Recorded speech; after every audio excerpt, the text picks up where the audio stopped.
نہ جانے مسائل تو علماء سے پوچھیں، یہ حکم مبین ہم کو رب سے ملا ہے، چلو پوچھ کیسے جیے زندگی کو، چلو پوچھ لے کس میں رب کی رضا ہے، رب کی رضا ہے۔ الحمدللہ رب العالمین والصلاة والسلام علی سید المرسلین، اما بعد فاعوذ باللہ من الشیطان الرجیم، بسم اللہ الرحمن الرحیم۔ الصلاة والسلام علیک یا رسول اللہ، الصلاة والسلام علیک یا حبیب اللہ، الصلاة والسلام علیک یا نبی اللہ وعلی آلک واصحابک یا نور اللہ۔ مدنی چینل کے ناظرین، الحمدللہ عز وجل علم دین سے بھرپور سلسلہ دارالافتاء اہل سنت کے ساتھ حاضر ہیں۔ درود پاک کی فضیلت شامل کرتے ہیں نبی رحمت شفیع امت صلی اللہ تعالی علیہ وسلم کا فرمان ذی شان ہے، بے شک بروز قیامت اس کی دہشتوں اور دشوار گزار گھاٹیوں سے جلد نجات پانے والا وہ شخص ہوگا جس نے دنیا میں مجھ پر کثرت کے ساتھ درود پاک پڑھا ہوگا۔ صلو علی الحبیب صلی اللہ تعالی علی محمد صلی اللہ تعالی علیہ وسلم۔ مدنی چینل کے ناظرین، اپنی عادت بنا لیں کہ دیگر نیکیوں کے ساتھ ساتھ درود پاک کے لیے بھی کچھ وقت معین فرما لیں، کوئی فیگر طے کر لیں کہ اتنی تعداد میں مجھے درود پاک پڑھنا ہے۔ انشاءاللہ عز و جل اس کی برکتیں اور اس کا اجر و ثواب جو ہے وہ ہمارے نامہ اعمال میں درج بھی ہوتا رہے گا۔ دنیا میں بھی اللہ نے چاہا تو اس کی برکتیں دیکھیں گے، اور آخرت میں بھی اس کے ذریعے سے راحت و سکون اور شفاعت مصطفیٰ صلی اللہ علیہ وسلم کی طلب اور جستجو جو ہے ہم اپنے دلوں میں رکھتے ہیں۔ اللہ تعالیٰ عمل کی توفیق عطا فرمائے۔ پہلی کال شامل سلسلہ کرتے ہیں، کون ہیں، کہاں سے بات کر رہے ہیں اور کیا کہہ رہے ہیں؟ جی سر، میرا سوال یہی ہے کہ میرے پاس گاڑیاں، یعنی کہ میں کاروبار کرتا ہوں، میرے پاس گاڑی ہے، میں نے 8 لاکھ کا لیا ہی ہے، تو ابھی سال کی میعاد پہ میں 10 لاکھ سے بیچ سکتا ہوں، یہ میرے لیے حلال ہے یا حرام ہے؟ ٹھیک ہے جی، آپ کے جواب لیتے ہیں مفتی صاحب سے۔ جی مفتی صاحب۔ الحمدللہ رب العالمین والصلاة والسلام علی سید الانبیاء والمرسلین۔ انہوں نے ایک گاڑی لی ہے جو 8 لاکھ روپے میں انہوں نے خریدی ہے، اور یہ 1 سال کے ادھار پر 10 لاکھ روپے میں فروخت کرنا چاہ رہے ہیں۔ جی تو ذہن میں یہ سوال آ رہا ہے کہ 8 لاکھ میں نے خریدی ہے اور میں ادھار میں بیچ رہا ہوں، تو کیا 2 لاکھ روپے میں نفع زیادہ لے سکتا ہوں؟ تو دیکھیں، کسی بھی شخص نے اپنی کسی بھی چیز کے جو مال ہے، قیمتی چیز ہے، اس کو جو بھی ریٹ لگایا ہے، خریدار اگر اس ریٹ کو سمجھتا ہے، ایگری کر لیتا ہے، اور دونوں فریقین اس چیز کے لین دین پر طے شدہ ریٹ پر اگر راضی ہو جاتے ہیں، تو شرعی حوالے سے اس طرح کے سودے کرنے میں کوئی حرج نہیں ہے۔ ٹھیک۔ اب یہ ذہن میں آتا ہے کہ اگر میں نقد بیچتا جی اور خریدار نقد لیتا تو کبھی بھی 10 لاکھ روپے کا نہ لیتا، ٹھیک، وہ 8 سوا مارکیٹ میں مارکیٹ ریٹ کے حساب سے جو ریٹ بنتا وہ لیتا۔ لیکن 1 سال کے ادھار کی وجہ سے چونکہ وہ 10 لاکھ میں خرید رہا ہے، تو کہیں یہ سود تو نہیں ہے۔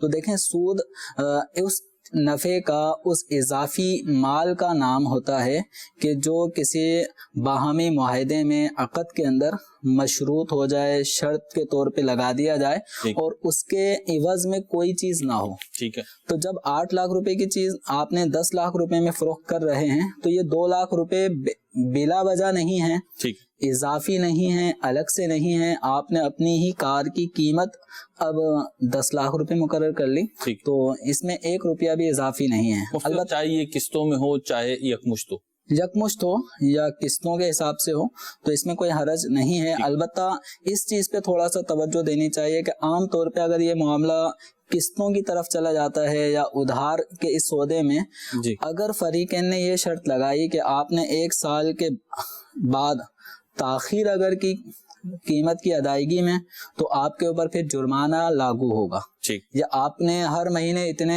1 لاکھ روپے قسط جمع کرانی ہے، اور اگر آپ نے پہلی سے 5 کے درمیان ادا کر دیے تو ٹھیک ہے، اگر آپ لیٹ کریں گے تو آپ کو اتنی پینلٹی لگے گی، تو اس شرط کے ساتھ سودا کرنا ناجائز ہوگا۔ لیکن اگر کوئی شرط فاسد سودے میں نہ ہو، تو محض نقد اور ادھار میں قیمت کا جو فرق ہے، اس فرق کو سود نہیں کہا جا سکتا۔ کتب فقہ میں واضح طور پہ لکھا ہے، فتح القدیر فقہ کی مشہور و معروف اور مستند کتاب ہے، ہدایہ کی بہترین شروحات میں سے ہے۔ تو اس کے اندر واضح طور پہ لکھا کہ ایک چیز